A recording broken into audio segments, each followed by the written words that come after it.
Assalamualaikum warahmatullahi wabarakatuh. Selamat pagi, perkenalkan nama saya Abdul Rauf Kumar, NIM 211L10027 dari Fakultas Sains dan Teknologi, Program Studi Statistika. Video ini saya buat guna untuk memenuhi tugas UTS mata kuliah kesetaraan gender, disabilitas, dan inklusi sosial. Baik, di sini saya akan menjelaskan tentang ketidaksetaraan gender, disabilitas, dan inklusi sosial. Yang pertama, di sini saya akan menjelaskan tentang apa itu gender. Kata gender dapat diartikan sebagai peran yang dibentuk oleh masyarakat serta perilaku yang tertanam lewat proses sosialisasi yang berhubungan dengan jenis kelamin baik perempuan maupun laki-laki.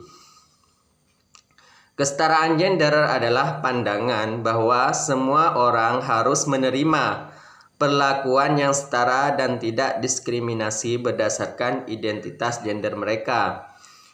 Sedangkan ketidaksetaraan gender adalah ketidakadilan dengan membedakan sikap dan perilaku terhadap sesama manusia berdasarkan jenis kelamin. Perempuan dan laki-laki memiliki kodrat yang berbeda. Bentuk-bentuk ketidaksetaraan gender tersebut dapat terbentuk subordinasi, peminggiran atau marginalisasi, stereotip, beban ganda, dan kekerasan. Bentuk-bentuk ketidaksetaraan tersebut saling terkait dan berpengaruh satu dengan yang lainnya.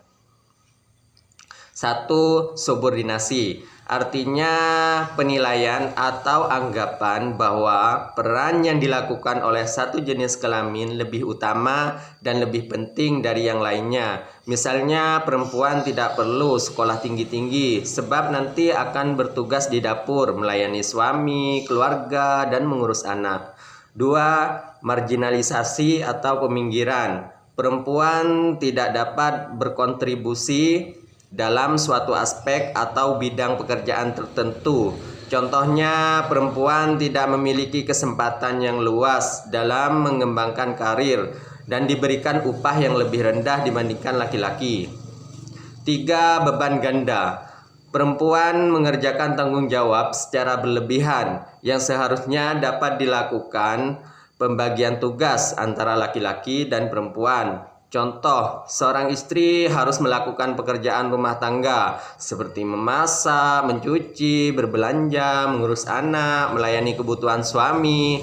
Sementara istri juga harus bekerja di luar rumah. Sedangkan suami hanya bekerja saja tanpa mengerjakan tugas rumah yang umumnya dilakukan istri. Tugas-tugas rumah tangga tersebut sebetulnya bisa juga dikerjakan oleh suami. 4. Yaitu stereotip atau pelabelan yang melekat pada jenis kelamin yang berhubungan dengan fungsi dan peran yang tidak mengandung kebenaran mutlak. Perempuan tugas pokoknya adalah memasak, mencuci, mengasuh anak, dan tugas rumah tangga lainnya dianggap lemah. Perempuan itu dianggap lemah, cengeng, perasa, sensitif. Sedangkan laki-laki tugas pokoknya adalah bekerja, mencari nafkah, dan tidak boleh menangis, kuat, tidak perasa, galak, tidak rapi, atau berantakan. Gitulah kalau cowok. 5. Kekerasan, artinya bentuk perilaku baik verbal maupun nonverbal yang dilakukan seseorang atau sekelompok orang sehingga menyebabkan efek negatif secara fisik, baik itu fisik, emosional, dan psikologis terhadap orang yang menjadi sasarannya. Contohnya misalnya kekerasan fisik, dipukul, ditampar, kekerasan seksual, dipegang pada bagian tertentu misalnya. Sedangkan kalau kekerasan psikologis, ucapan menyakitkan, kata-kata kotor, bentakan, hinaan, dan ancaman. Nah, selanjutnya yaitu tentang disabilitas. Penyandang disabilitas adalah setiap orang yang mengalami keterbatasan fisik, intelektual, mental, dan sensorik dalam jangka waktu yang lama, yang dalam berinteraksi dengan lingkungan dapat mengalami hambatan dan kesulitan untuk berpartisipasi secara penuh dan efektif dengan lingkungan masyarakat. Penyandang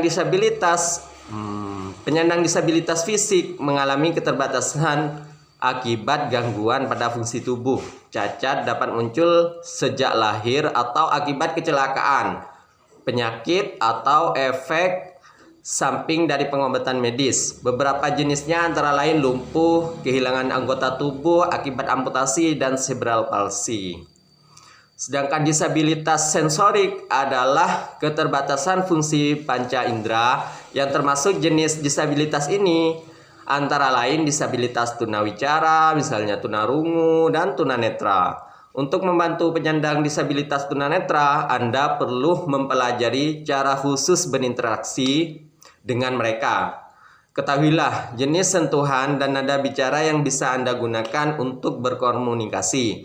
Selain itu, sebelum membantu mereka, Anda juga perlu bertanya terlebih dahulu apakah mereka memang membutuhkan bantuan Anda atau tidak. Begitu.